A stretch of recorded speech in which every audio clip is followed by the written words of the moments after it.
cars that you see in the street, in the showroom, on the track. That's what makes this car so magical. I am, for a few minutes, on a country road, Parnelli Jones at Lime Rock.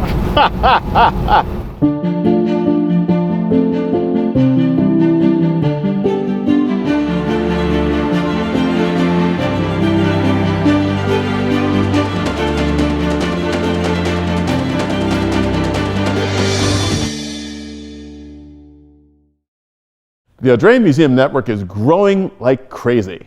If you're not a subscriber yet, we want to know why. Subscribe right now. People keep saying, why doesn't this channel have 100,000 subscribers? Well, it's because you're not one yet. Do it right now, and you'll be amazed with what you see on this channel. We can't wait to bring you more great stuff. Total performance was what Ford was all about in the 1960s. And this 1970 Mustang Boss 302 is the, I can't say marks the end of the total performance program, but it, I think, exemplifies and is a quintessential total performance car.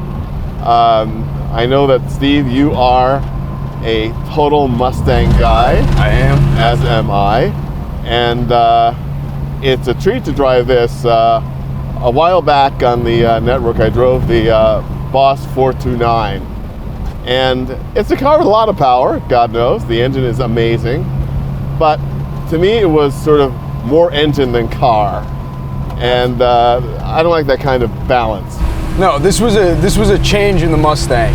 It went from wanting to do pure drag racing to saying, now Chevy has a Z28 Camaro, they're in Trans Am racing. How do we make a car that can beat them? So it became a smaller engine, higher revving, better handling vehicle. And you know, they really went all out with this car. Although there's a lot of 302 Mustang engines, this 302, the 302 high output, is a totally different engine altogether. It's the small block 302 with the heads from a 351 Cleveland, and it makes it an engine that is so incredibly adaptable for both the Trans Am and for drag racing. Yes, it gave people, the public, what they wanted, what they were used to with Mustang, what they would be doing on the road. You know, street racing was big back then, but there wasn't so much cornering street racing. It was all straight line speed, so they needed to give their clientele what they wanted in terms of that. But they also wanted to win and be competitive at Trans Am, and they were with Parnelli Jones. Parnelli Jones won the championship in 1970. He did. He won the championship in 1970, and I mean, if you look back at old footage of Trans Am racing, even in '69 with the first year with the 302 in Trans Am, he was very competitive. It was two names that you would hear throughout the entire race, and I love going back and watching old footage, but it was Donahue and Parnelli Jones, back and forth, back and forth. Who's going to win? Who's going to win? Only 2 seconds separate the Mustang and Javelin. On the 18th, it's Donahue ahead. Then Jones.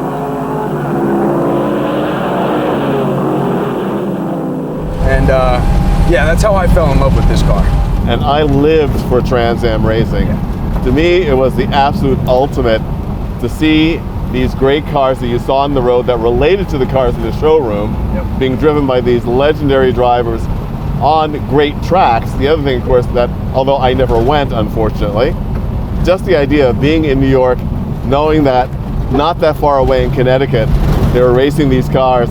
And when I read the reports in Competition Press and Auto Week, I know where they were and could just imagine being there with them. And of course, I really loved Trans Am when it was both the over and under 2 liter, so you had Alfa Romeos and Mustangs and Javelins and everything in there. And then when they went to the over 2 liter formula, then it was the Camaros versus the Mustangs, and it was absolutely amazing stuff. And proof positive that, you know, a company could make a car that went amazingly well in a straight line and made the turns. Absolutely, yeah. There's an old Car and Driver article put out about this car. They got the prototype ahead of time, and they were able to mess around with it and test it out.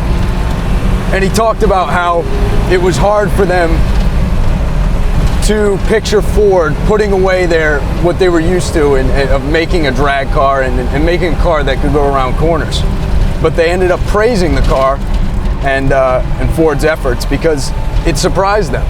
You know, with the wider tires, the better suspension, it was making the corners just as well as the very, very light Z28 Camaro.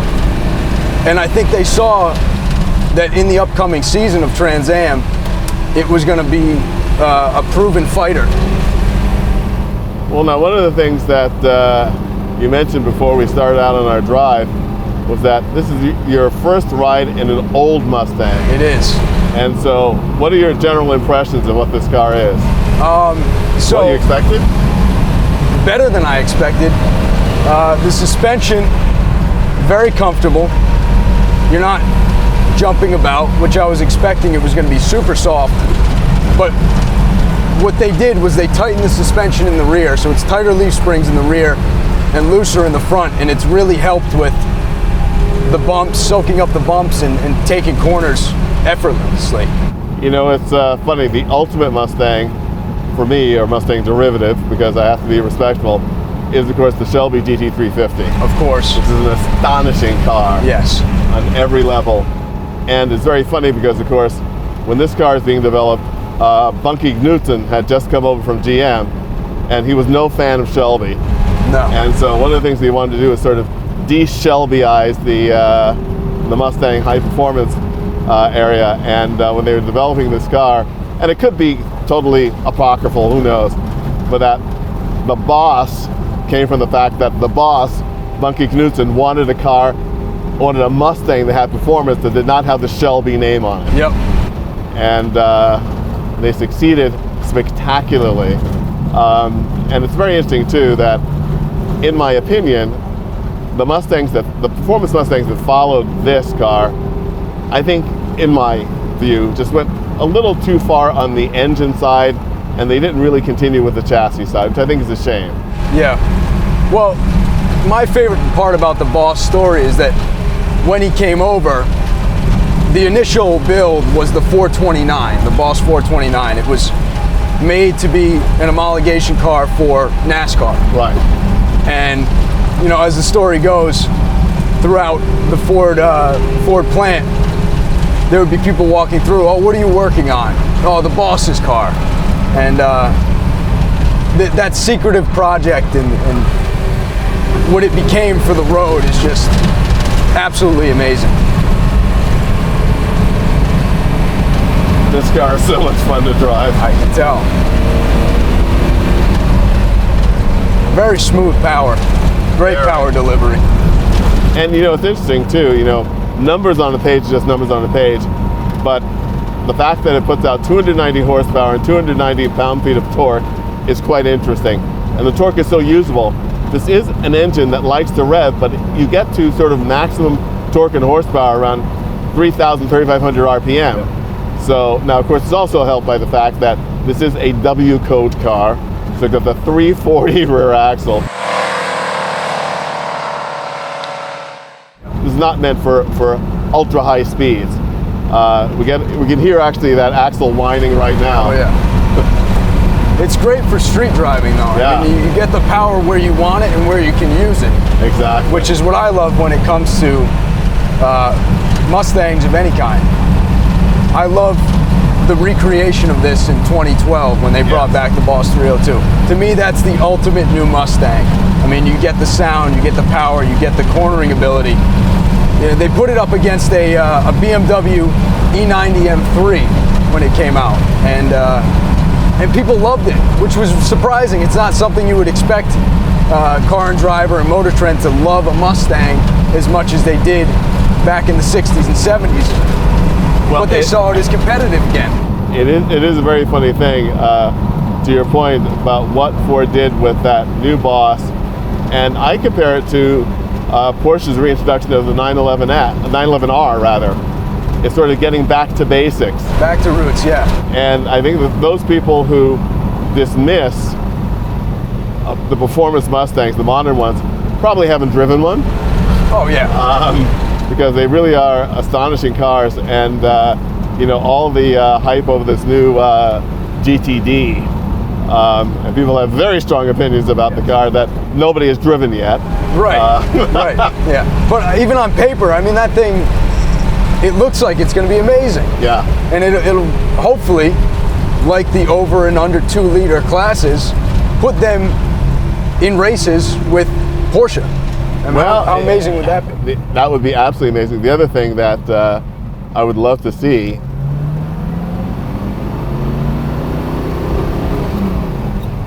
my great dream, and this is a challenge to General Motors, is to not drop the Camaro.